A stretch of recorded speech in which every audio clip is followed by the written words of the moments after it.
वाराणसी में अगर आप आते हैं, भगवान भोलेनाथ के दर्शन करते हैं, गंगा की आरती का लाभ लेते हैं, लेकिन समय की थोड़ी कमी है और आप चाहते हैं कि एक ही जगह पे आपको बनारस के हर एक रंग का स्वरूप दिख जाए, तो वो सिर्फ और सिर्फ आपको वाराणसी टेंट सिटी में दिखाई देगा। जी हां, इस टेंट सिटी की शुरुआत हो रही है। प्रधानमंत्री मोदी ने इसका उद्घाटन किया है और 15 जनवरी से सैलानियों का आने का सिलसिला यहां पर शुरू हो जाएगा। हम आपको आज विस्तार से बताएंगे कि आखिर इस टेंट सिटी में क्या कुछ है और किस तरीके से आप यहां आ सकते हैं और किस बातों का आपको ध्यान रखना है। दरअसल 80 घाट के सामने बने इस टेंट सिटी की क्षमता जो है वो 125 टेंट लग्जरी कमरों की है। यानी कि इस टेंट सिटी में आपको वाराणसी के रंग के साथ, काशी के रंग के साथ में रहने का मौका मिलेगा। इस टेंट सिटी में हर तरह की सुविधाओं का ध्यान रखा गया है। यहां पर जो पर्यटक आएंगे वो पहले नमो घाट आएंगे, नमो घाट से उन्हें एक फेरी के द्वारा, एक नाव यात्रा के द्वारा उस टेंट सिटी के शुरुआती स्थल पर ले जाया जाएगा, जहां पर आपका स्वागत होगा। इसके बाद आप टेंट सिटी में आएंगे। इस टेंट सिटी में अलग अलग सेगमेंट्स को बनाया गया है। रिसेप्शन एरिया है, यहाँ पर क्लब है, मनोरंजन के तमाम साधन है, सैंड आर्ट वर्क होगा और इसके साथ ही साथ आपको योगा और अलग अलग जो आध्यात्म के रंग हैं वो भी इस टेंट सिटी में दिखाई देंगे। इस टेंट सिटी में अगर हम बात करें तो 3 कैटेगरीज के कमरे बनाए गए हैं और इस पूरे जो क्षेत्र है, जो लगभग 3 से 4 एकड़ में फैला हुआ है, उसको 4 अलग क्लस्टर्स में बांटा गया है। अगर इसके स्वरूप की बात करें तो अगर ये आसमान से देखें तो ये एक मंदिर के शक्ल में नजर आता है। इस तरीके से इसको डिजाइन किया गया है और इसके साथ ही साथ इन कमरों की क्षमता की बात करें तो कुल 125 कमरे तैयार किए गए हैं और इसके साथ ही साथ चूंकि यहाँ पर हर तरीके की सुविधाएं होंगी, केवल रहन सहन, खान पान ही नहीं बल्कि इसके अलावा आपको अलग अलग तरीके से बनारस की संस्कृति से भी रूबरू कराया जाएगा। इसके साथ ही साथ इसमें बनारस का टूर भी शामिल होगा, आदि विश्वेश्वर नाथ के दर्शन भी कराए जाएंगे और इसके साथ ही साथ गंगा की शाम की आरती और सुबह की आरती का भी लाभ आप ले पाएंगे। यही नहीं, पर्यटकों के लिए खास तौर पर गंगा के मुहाने पर सूर्योदय का नजारा देखने की भी इसमें सुविधा दी जा रही है और इसके साथ ही साथ यहाँ पर पूरे परिवार के साथ में आप गंगा के तट पर शाम को सांस्कृतिक कार्यक्रम होंगे, गीत और संगीत होगा और अध्यात्म के रंग और खुशबू के साथ में इस पूरे टेंट सिटी को सजाया गया है।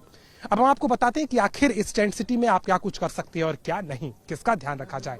दरअसल जो पूरा ये थीम है, जो इस टेंट सिटी को सजाया जा रहा है, उसका पूरा औचित्य ये है कि बनारस के अध्यात्म, कला, साहित्य और संस्कृति से आप रूबरू हो सके। इसीलिए पूरी सात्विकता को इस टेंट सिटी में बरकरार रखा गया है। टेंट सिटी में किसी भी तरीके का मदिरापान यानी कि अल्कोहल पूरी तरीके से प्रतिबंधित होगा, वहां पर ये सुविधा आपको नहीं मिलेगी। इसके अलावा मांस, मदिरा और किसी भी तरीके का नॉनवेज भी सर्व नहीं किया जाएगा, यानी कि जो खाना होगा वो पूरी तरीके से शाकाहारी होगा, सात्विक फूड ही आपको वहां पर मिलने वाला है। तो यानी कि उस तरीके, उस नजरिए से अगर आप देख रहे हैं तो यहां पर वो चीजें, सुविधाएं नहीं होंगी। इसके अलावा पूरा जो माहौल होगा वो अध्यात्म से परिपूर्ण होगा। यहाँ पर अलग अलग कलाकृतियां दिखाई देंगी, यहाँ तक कि आपको टेंट सिटी में बनारस के घाट की खुशबू मिलेगी, सुगंध मिलेगी और अलग अलग समय पर यहाँ पर आरती का भी आयोजन किया जाएगा।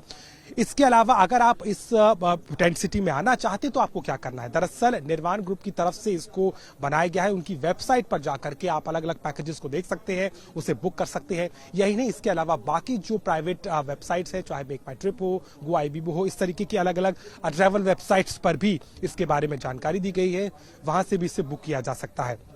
कीमत की बात करें तो कीमत इसकी 15,000 से शुरू होती है और 30,000 तक जाती है। यानी कि लग्जरी जो टेंट है वो 3 कैटेगरीज में है और इन तीनों में से आप अपने हिसाब से, अपने बजट के हिसाब से तय कर सकते हैं कि आपको किस कैटेगरी में जाना है। ये जो कीमत है पर कपल के हिसाब से है, यानी कि अगर आप परिवार में 4 लोग हैं तो अगर 15,000 का पैकेज बुक करते हैं तो एक दिन का किराया या एक पैकेज का किराया 30,000 रुपए होगा। एक दिन, एक रात, 2 दिन और 2 रातें 3 दिन, इस हिसाब से 2 पैकेजेस ऑफर किए जाते हैं और अलग अलग चीजों का भी इसमें पूरा आपको वर्णन मिल जाएगा। यही नहीं, इसके अलावा चूंकि अभी इसकी शुरुआत हुई है तो ये जो सुविधा होगी, ये जो टेंट सिटी होगी वो नवंबर से लेकर के मई तक लगने वाली है। चूंकि इसकी शुरुआत आज जनवरी में हो रही है तो इस साल ये मई तक ही सुविधा होगी। उसके बाद चूंकि जब बारिश का मौसम आता है तो ये टेंट सिटी वैकल्पिक तौर पर हटा ली जाएगी और उसके बाद में अगले साल यानी कि 2023 नवंबर से फिर से इसकी शुरुआत होगी और मई 2024 तक फिर ये जो टेंट सिटी है फिर से गंगा के इस क्षेत्र में लग जाएगी। रामनगर क्षेत्र है जहां पर इस टेंट सिटी को लगाया गया है और इसकी जो कनेक्टिविटी है वो जलमार्ग से भी है। या तो आप 80 घाट से जा सकते हैं या नमो घाट से ये सुविधा होगी जाने की, या फिर अगर आप सड़क मार्ग से जाना चाहते हैं तो रामनगर क्षेत्र से यहां पर जा सकते हैं।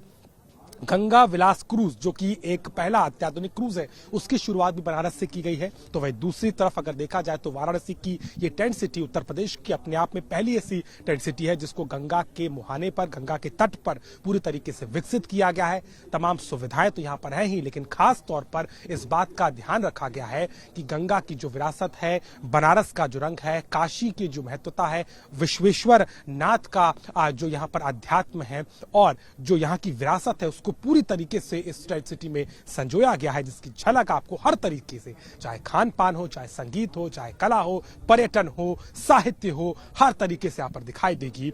और इस 3 दिन के रहवास में आप पूरे तरीके से बनारस की संस्कृति का पूरा मजा ले सकते हैं और परिवार के साथ आकर के कम समय में ही सही बनारस को थोड़ा नजदीक से देख सकते हैं और हर स्वाद यहाँ पर ले सकते हैं।